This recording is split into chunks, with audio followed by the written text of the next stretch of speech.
नमस्कार, मी डी.टी. आंबेगावे, मुख्य संपादक सत्य पोलीस टाइम्स। सामान्य जनतेचा आवाज बुलंद करण्यासाठी सत्य पोलीस टाइम्स या चॅनेलला आत्ताच सबस्क्राइब करा। आपल्या समन्वय समितीचे अध्यक्ष आणि सर्व पदाधिकारी उपस्थित या ठिकाणी सर्व माझे शिक्षक बंधू भगिनी, खरं तर आपली मागणी मी कधीच मान्य केलेली आहे आणि विधानसभेमध्ये सुद्धा तशी मी घोषणा केली। विधानसभेमध्ये घोषणा करताना सुद्धा आपल्याला डिसेंबर महिन्यामध्ये जो पुढचा टप्पा दिला जाणार तो जूनपासूनचा दिला जाणार ते सुद्धा घोषित केलेलं आणि ते करण्याची जबाबदारी हे शिक्षण मंत्री म्हणून मी स्वतः ज्याला घोषित करतो माझी जबाबदारी आहे। परंतु अनेक वेळेला असं होतं की आपल्या वेदना मला समजू शकतात, जवळजवळ 10 15 वर्ष आपण वाट बघत होता। त्याच्यानंतर मी ज्याला शिक्षण मंत्री झालो त्याला आदरणीय फडणवीस साहेब हे त्या ठिकाणी वित्तमंत्री होते आणि आपली मागणी सुरुवातीला 200 कोटीची होती, नंतर 250 कोटी होती, परंतु मी तब्बल 1100 कोटी रुपये हे आपल्या या टप्पावाढीसाठी दिले आणि तुम्हाला पहिला टप्पासुद्धा मिळाला। अर्थात हा प्रश्न खूप काळ रेंगाळलेला होता, त्याच्यामुळे याच टप्प्याचं काम 2 वर्ष चाललं। सगळ्यांची अपेक्षा असते की आपण याच्यामधून वंचित राहू नये। त्याच्यामध्ये 2 गोष्टी केलेल्या आहेत की जे लोक एलिजिबल झाले नाहीत, म्हणजे जे लोक त्यांना त्या नॉर्म्समध्ये बसत नाही, म्हणजे एखाद्या शिक्षकाची भरती केली परंतु तिथं रोस्टरप्रमाणे ती पोस्टच नाही, मग काय झालं असतं की या टीचरची नोकरी गेली असते।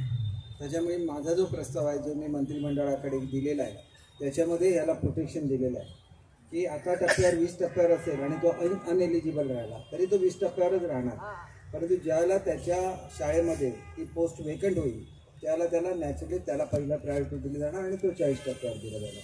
त्याच्यामुळे कुठलाही शिक्षक हा वंचित राहणार नाही। दुसरी बाब अशी आहे की आपण आता देताना मागच्या वेळेला तुम्हाला देताना मी 6 महिने अगोदरपासूनचा टप्पा दिलेला होता, यावेळेला सुद्धा जवळजवळ 6 महिने अगोदरपासूनचा टप्पा देणार। एकच अपेक्षा अशी आहे की आपण सुद्धा मुलांवर जास्तीत जास्त कॉन्सन्ट्रेट केलं पाहिजे, गुणवंत विद्यार्थी बनवले पाहिजेत आणि दर आपली जी मीटिंग होते त्यावेळेला वित्त खात्याचा प्रस्ताव अजून क्लिअर झालेला नसतो आणि त्याच्यामुळे मी मागच्या ज्याला सांगितलेलं होतं की अंतिम मुदत आहे, नसेल तर तुम्ही जसं इथं बसला तसंच मला कॅबिनेटच्या हॉलमध्ये खाली मांडीचं करून बसायला।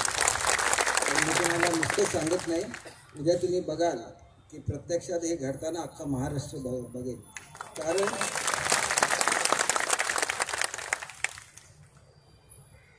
कारण असं असतं की आपण जे तुम्हाला आश्वासन दिलं ते माझ्या एकट्याचं आश्वासन नव्हतं। कॅबिनेटमध्ये चर्चा झाली, कॅबिनेट मला सांगण्यात आलं की तुम्ही विधानसभेमध्ये विधान परिषदेमध्ये जा आणि घोषणा करा, त्याच्यानंतर मी घोषणा केलेली आहे।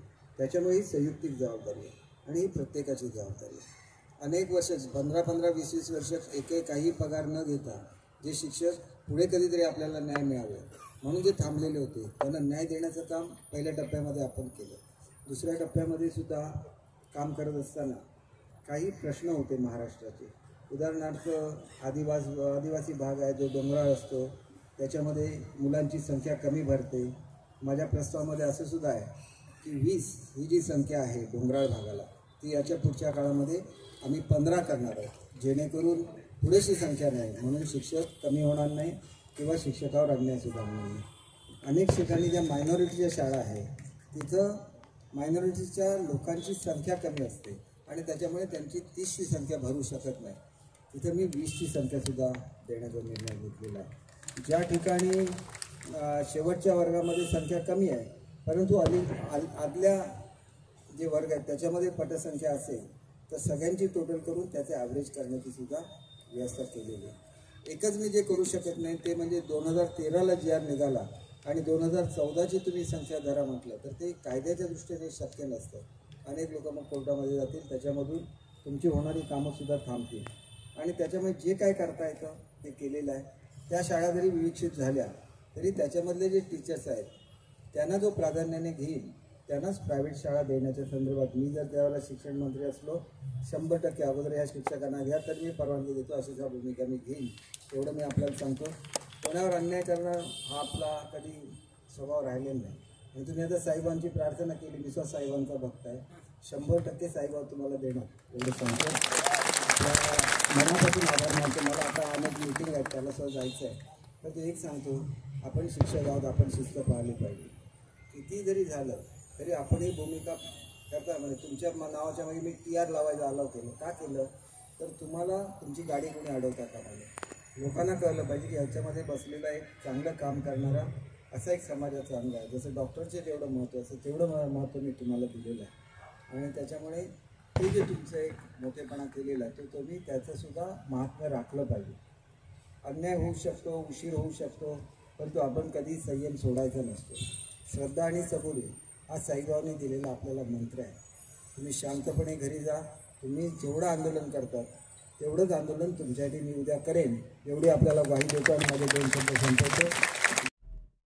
सामान्य जनतेचा बुलंद आवाज, सत्य पोलीस टाइम्स.